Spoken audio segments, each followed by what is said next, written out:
Now it's all about speed, because we're going to find out which car can lap this Castle Combe circuit in the quickest time. And for some bizarre reason, I'm going to give the keys to Johnny. But there is method to this madness, because these aren't all-out sports cars for refined, skilled racing drivers like you, Miss BH. These are for normal, albeit pretty wealthy, people to drive on the road. So in theory, a normal person like me should be able to eke the best out of them on the track. The fate of two of the fastest four-seaters on the planet lies in my hands. I'll start with the CLS, the most refined of the two. First, a warm-up. So we've got a 5.5 litre V8 engine that's got two turbos under the bonnet. Each AMG engine is hand-built, and we're indebted to Herr Errol Konk for his handiwork on this one.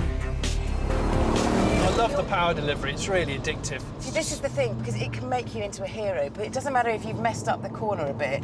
No. You just plant the throttle, and so long as you've got the steering wheel pretty much straight, boot the throttle, you're going to accelerate down the track. What do you think to the steering?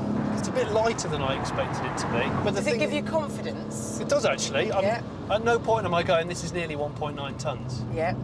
Time for me and the Merc to do our worst. Start the clock. We could turn the traction off, it's up to you. I'd say not. Okay.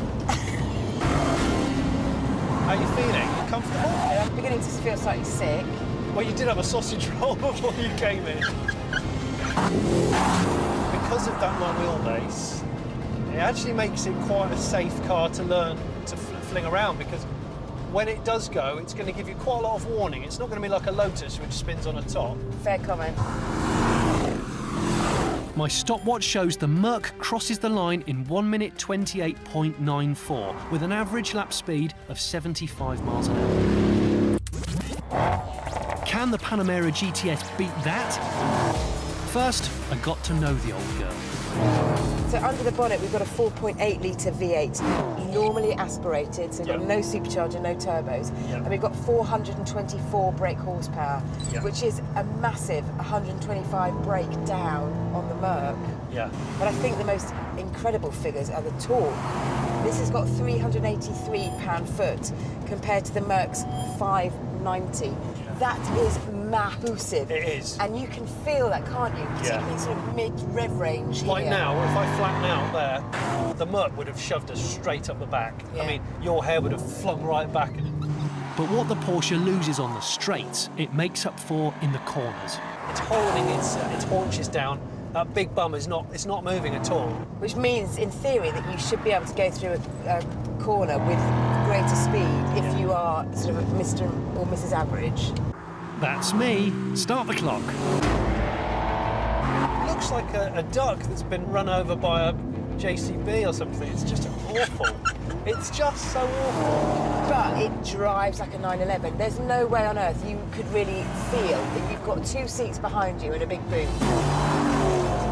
So which are you having the most fun with?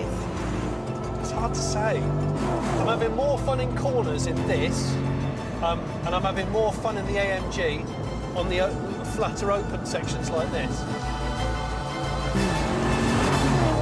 Go on, give me the verdict. Give me the verdict. I will. In which car did you feel the quickest? The last couple of laps just then in the Pan GTS. Felt the quickest to me. Yeah. So the fastest you did in the Merc was a 1 minute 28.9. The fastest you've done in this car is a 1:31 dead.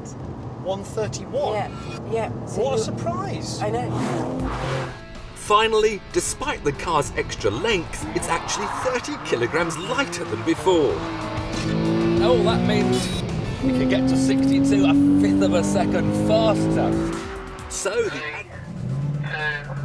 1. Any wheel spin with that sort of power, time's gone. Go.